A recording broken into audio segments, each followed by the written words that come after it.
देखिए, ये तो वक्त बताएगा। उदयराम जी का पहले तो ये भी पता नहीं कि वो जाएंगे किधर।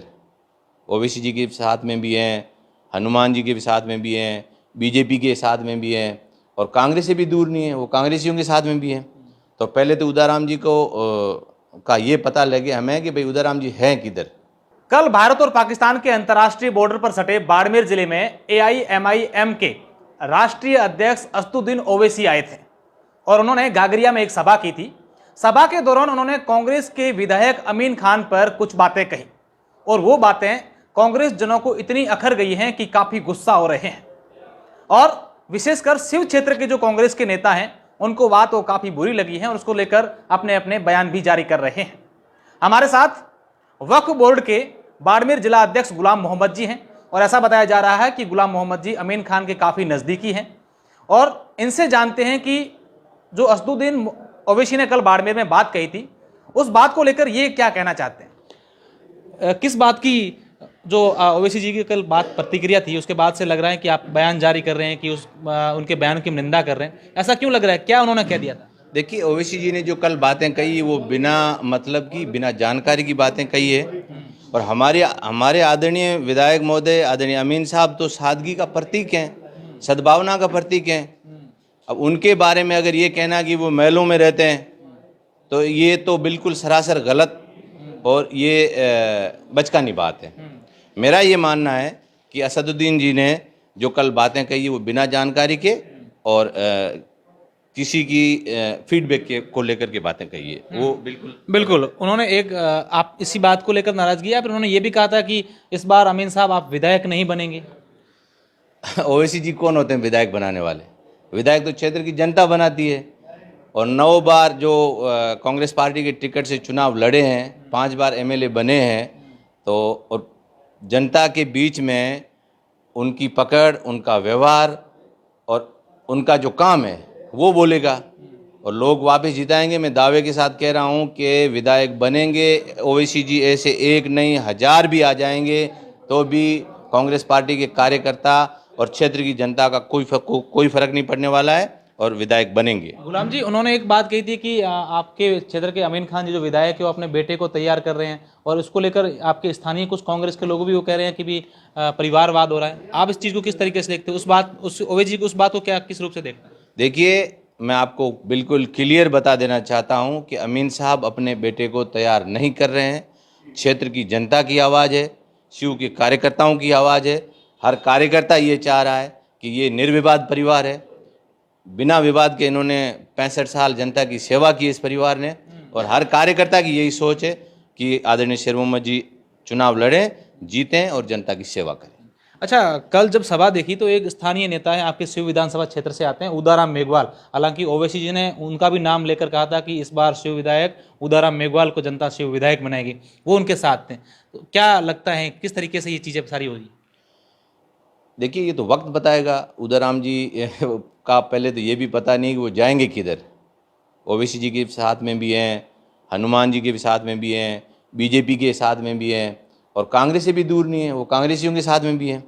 तो पहले तो उदयराम जी को का ये पता लगे हमें कि भाई उदयराम जी हैं किधर।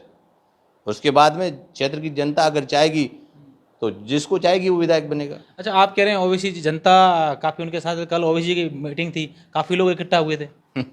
वो गागरिया एक ऐसा क्षेत्र है जहाँ आपको 4-5 हज़ार लोग वैसे ही मिल जाएंगे, और इतनी भीड़ थी। वो भीड़ क्या थी, वो वहीं के लोग थे। एक भी कांग्रेस का कार्यकर्ता या एक भी बाहर से आया हुआ व्यक्ति नहीं था। वो क्षेत्र की, वहाँ गागरिया गांव के जो लोग हमेशा बैठे रहते हैं, वो देखने के लिए जैसी भीड़ की प्रवृत्ति होती है पब्लिक की, उसी हिसाब से वो चले गए थे वहाँ पे। अच्छा, अमीन साहब का इसको लेकर कोई कमेंट आया नहीं, अभी तक प्रतिक्रिया आई नहीं है सामने? अमीन साहब तो प्रतिक्रिया अभी तक हमने भी नहीं सुनी है, लेकिन वो तो संजीदा आदमी है, वो छोटी बातों पे क्या प्रतिक्रिया देंगे, वो देंगे भी नहीं प्रतिक्रिया। वो तो क्षेत्र की जनता को प्रतिक्रिया, अपनी बातें बताएंगे, उनकी बातें सुनेंगे, ऐसी बातों की प्रतिक्रिया अमीन साहब नहीं देंगे। अच्छा, क्या आपको लगता है जो ओवैसी जी ने कल बयान दिया है उस बयान को लेकर यहाँ की जनता में कुछ बात है? अब जनता में क्या बात होगी, आपको मैं बता देना चाहता हूँ, ओवैसी जी ने अमीन साहब को महलों का राजा बता दिया, जबकि रात को 12 बजे सोडियार में मीटिंग खत्म होने के बाद में अगर ओवैसी जी राजा नहीं होते तो किसी भी गरीब आदमी की झोंपड़ी में रुक जाते। फिर वो बाड़मेर में 5 स्टार होटल में रुकने के लिए क्यों आए? अगर उनको वाकई गरीबी कैसी होती है, झोंपड़े में लोग कैसे रहते हैं, इन चीज़ों से वाकिफ होना था तो रात को वहीं रुकते। उन्होंने कहा मैं मुजलिसों की आवाज़ उठाने आया हूँ। आवाज़ तो 5 स्टार होटल में थोड़ी उठती है। अगर आप गरीब वर्ग को समझते, उनके साथ झोंपड़े में रात बिताते, तो उनकी आवाज़ को आप उठा पाते। अब आप तो परिवारवाद की बात करते हो। परिवारवाद तो आपसे बड़ा कोई उदाहरण होगा ही नहीं। आपके दादा एमपी, आपके पिताजी एमपी, आपके भाई एमएलए, आप खुद 4 बार एमपी, 2 बार एमएलए। अच्छा, राजस्थान सरकार के एक मंत्री का बयान सामने आया, उन्होंने कहा है कि चुनाव के समय इनको मुस्लिम क्यों याद आ जाते, उससे पहले कहाँ जाते हैं। आप उस बात को किस तरीके से देखते हैं? देखिए, बिल्कुल उनकी बात सही है। अब एक ऐसा मंत्री जो 20 घंटे जनता के लिए, जनता के बीच में, न रात को 12 बजे का टाइम देखता है न 2 बजे का।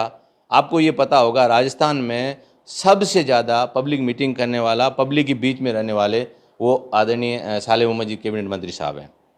और उन ऐसे व्यक्ति के बारे में अगर ओवैसी जी कह रहे हैं वो बिल्कुल जागृत नहीं है, वो अपने बयान जारी नहीं करते हैं, तो ये इससे बड़ी बचकानी बात और क्या हो सकती है बताओ।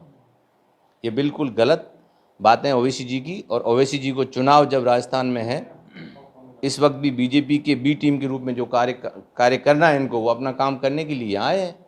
और क्षेत्र की जनता सब जान चुकी है। अच्छा, चलो ओवैसी जी की बातें हो गई। आपको अभी वक्फ बोर्ड का जिलाध्यक्ष बनाया गया है, किस तरीके से यहाँ के क्षेत्र के जो मदरसे हैं उनका विकास, किस तरीके से आप काम करने वाले? देखिए, मदरसों का विकास तो आदरणीय सालेह मोहम्मद जी ने करने में कोई कमी रखी नहीं। मैं आपको बता देना चाहता हूँ कि राजस्थान में आधे राजस्थान का बजट उन्होंने बाड़मेर जिले को दिया है।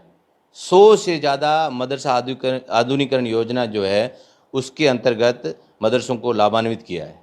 100 से ज़्यादा मदरसों को, लगभग 250 करोड़ से भी ऊपर मदरसों को। और 4 जो है राजकीय आवासीय विद्यालय बच्चियों के लिए, 2 तो संचालित हो रही है और 2 का काम शुरू है, वो हो जाएगी। और 5 जो है वो बच्चों की हॉस्टलें और भी कैसे ऐसे कई अनगिनत कार्य हैं जो सालेह मोहम्मद जी ने और कांग्रेस सरकार ने अपने कार्यकाल में करवाए हैं। और वो वैसे भी क्षेत्र की जनता को लेकर के, उनके मुद्दों को लेकर के हमेशा जागृत रहते हैं। तो अब ऐसे व्यक्ति के बारे में अगर ओवैसी जी कह रहे हैं कि साहब ये बयान जारी नहीं करते हैं और लोगों का मुद्दा नहीं उठाते हैं, तो इससे बड़ी शर्मनाक बात और क्या हो सकती है। देखिए, हैदराबाद से असदुद्दीन ओवैसी बाड़मेर आकर, गागरिया में आकर इस प्रकार का बयान देते हैं तो एक्शन का रिएक्शन तो बनता ही है। कैमरा सहयोगी उम्मीद है मैं आपका साथी अशोक शेरा।